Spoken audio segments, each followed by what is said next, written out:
सम लेने का है खाली शॉर्ट एग्जाम्पल में से। पेज नंबर 39 पे है शॉर्ट एग्जाम्पल नंबर 5। जब कोई स्टूडेंट क्वेश्चन पूछते हैं तो हमको खुशी होती है कि भाई हर चीज़ समझने के लिए कोशिश करते हैं, and that is very good on part of the student. तो मैंने सोचा कि पूरा उसको टेक्स्ट बुक में बहुत शॉर्टकट में लिया हुआ है, तो आज जस्ट एक्सप्लेन, इस सम को एक्सप्लेन करने के चक्कर में मैं बहुत सी चीज़ें नॉलेज दे दूंगा। इस सम को एक्सप्लेन करने के प्रैक्टिस में मैं ऐसा लगता है कि स्टूडेंट को बहुत सारी नॉलेज मिल जाएगी। तो इसके लिए मैंने सोचा कि स्टूडेंट को ये सम को मैं सॉल्व करूँ। ठीक है ना। यहाँ पे क्या, determine the resistance of the copper wire having length of 1 kilometre and diameter 0.5 mm। ठीक है, हमको मालूम है कि रेजिस्टेंस का फॉर्मूला क्या है। रेजिस्टेंस का फॉर्मूला यहाँ पे थोड़ा सा मैं वर्किंग करूंगा मैं, ताकि आपको सारे नॉलेज मिले। रेजिस्टेंस का फॉर्मूला क्या है? रेजिस्टेंस का फॉर्मूला है into 1/A, where R stands for resistance, जिसका यूनिट है ohm. This P sign stands for resistivity, जिसका यूनिट है ohm metre. A stands for area of cross section. ठीक है, area of cross section of wire,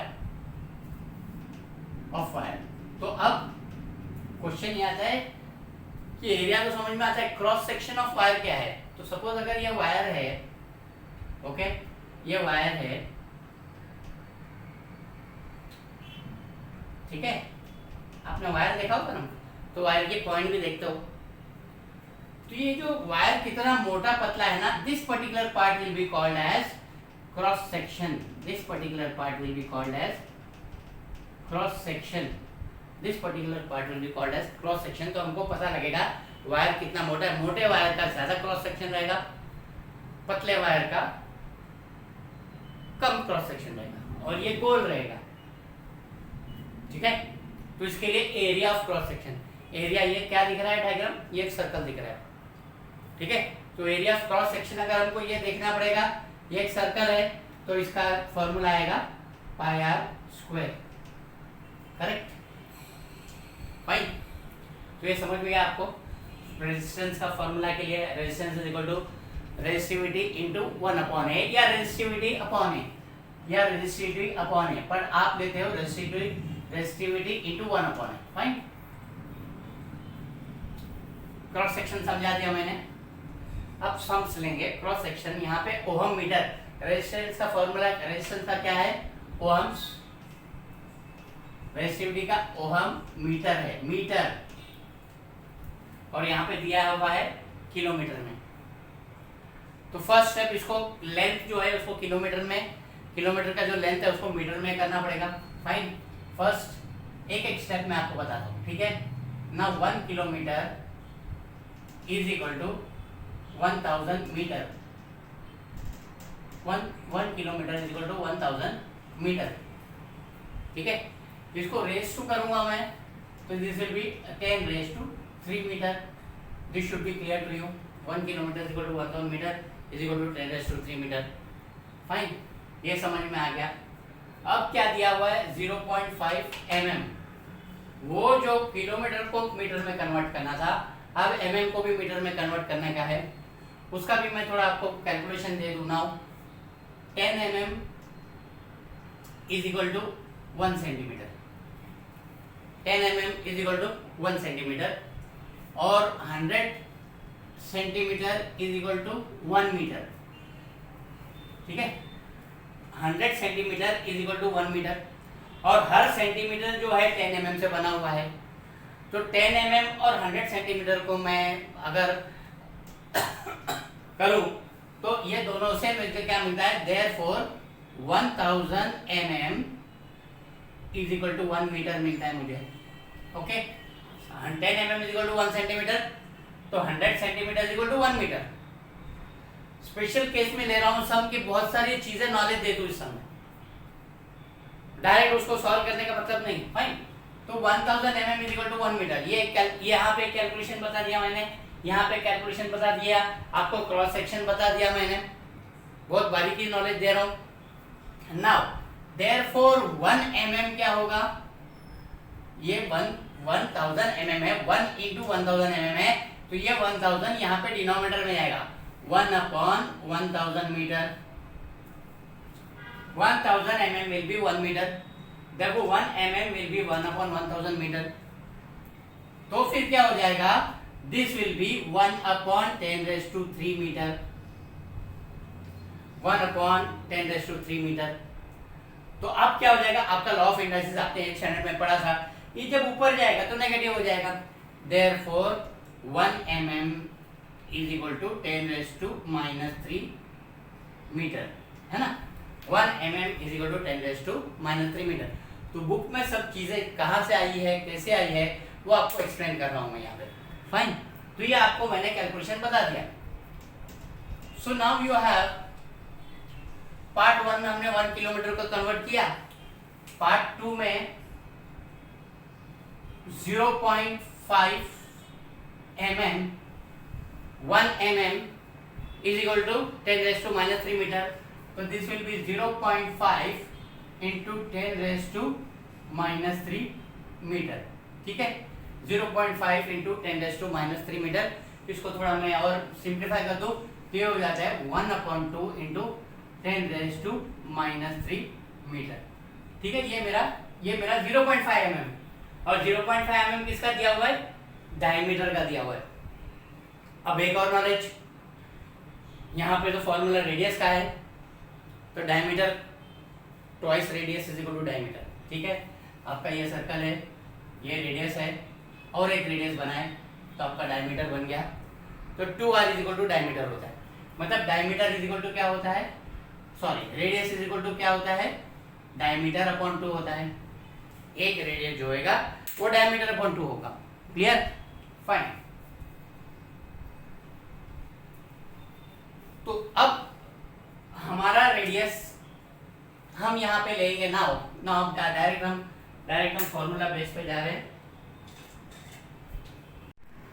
सुनाओ एक चीज और, गिवन दैट सम में एक्चुअली भूल गए थे लिखने के लिए, given that resistivity of this particular copper wire, resistivity of this particular copper wire is 1.7 into 10⁻⁻8 ohm metre, ठीक है। हर चीज मैं बोल रहा हूँ तो एक लेक्चर में आपको हर चीज समझ में आ जाना चाहिए। आपको यहाँ पे यूनिट रेजिस्टेंस का मालूम हो जाना चाहिए, रेजिस्टेंस का यूनिट मालूम हो जाना चाहिए, रेजिस्टिविटी का यूनिट, ओके।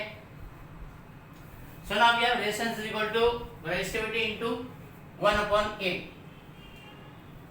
तो क्या होगा यहाँ पे, I'll use a black pen only. Resistivity, एक मिनट, पहले हम सॉल्यूशन में एरिया कैलकुलेट कर लेते हैं, okay. Third, area of cross section calculate कर लेते हैं, area of cross section calculate करते हैं, which is equal to pi r square. Formula क्या है एरिया ऑफ क्रॉस सेक्शन का, pi r square, which is equal to pi into d upon 2 the whole square, pi into d upon 2 the whole square. This will be 22/7, pi का value 22/7 multiplied by d कितना है 1.2 into 10⁻³ okay, 1/2 into 10⁻³ square है into 1/2 multiplied by 10⁻³ और ये whole thing upon 2 into 2 होगा, whole thing 2 into 2 होगा, ठीक है, फाइन। सो अब क्या होगा, इसको कैसे कैलकुलेट करेंगे, यहाँ पे d क्या, देखो d का वैल्यू क्या आया 1/2 into 10⁻³ आया, यहाँ पे d स्क्वायर है तो 1/2 into 10⁻³ into 1/2 into 10⁻³, क्लियर है। अब ये 1/2 मतलब ये 2 नीचे आ जाएगा, तो this will become 22/7 multiplied by, ये दोनों 2 भी नीचे आ जाएगा, ठीक है, 10 raise to minus 3 into 10 raise to minus 3 upon 2 into 2 into 2 into 2 हो जाएगा, सारे 2's नीचे आ जाएंगे. Fine. Ultimately what will be, you will have 22 upon 7 multiplied by law of indices 10 raise to minus 3 10 raise to minus 6 upon 2 to the 4 to the 8 to the 16. ठीक है, इसको आप सॉल्व करोगे, this will become 11, this will become 8, तो आपको मिलेगा 11 upon 56 multiplied by 10 raised to minus 6. You will get 11 upon 56 into 10 raised to minus 6. Clear? So now what? अब 11 upon 56 ये आपको कैलकुलेट करना पड़ेगा, थोड़ा कॉम्प्लेक्स कैलकुलेट करना पड़ेगा. This will be something 0.196 into 10 raised to minus 6. आप कैलकुलेट करोगे तो ये 196 आया, नियर टू 2 है, 2 के नजदीक है, इसके लिए इसको राउंड ऑफ किया गया है. This is equal to 0.2 into 10 raise to minus 6. ये आपका राउंड ऑफ किया गया है, ये आपका राउंड ऑफ किया गया है. ठीक है, 0.2 into 10 raise to minus 6. Fine. तो आपने कैलकुलेट कर लिया, यहाँ पे एरिया ऑफ क्रॉस सेक्शन भी कैलकुलेट कर लिया और आपके पास ऑलरेडी रेजिस्टिविटी दी हुई है. अब हम उसको आगे का कैलकुलेशन करेंगे.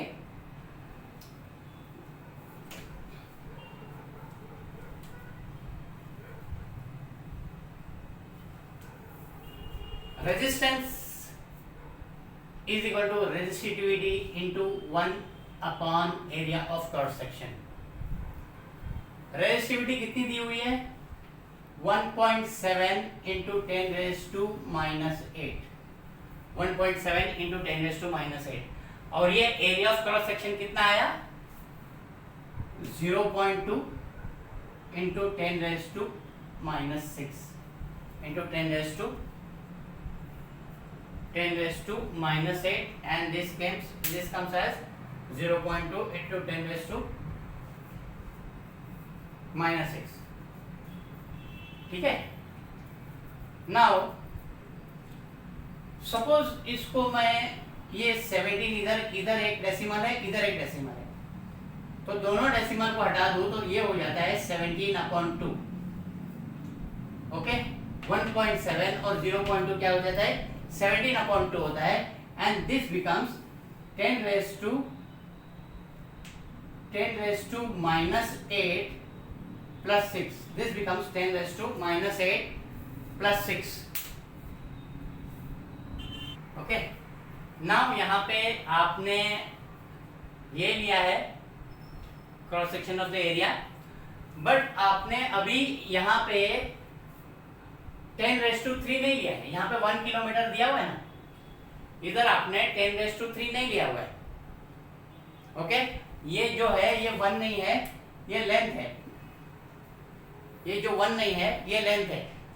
Resistance is equal to resistivity into length upon area of cross section.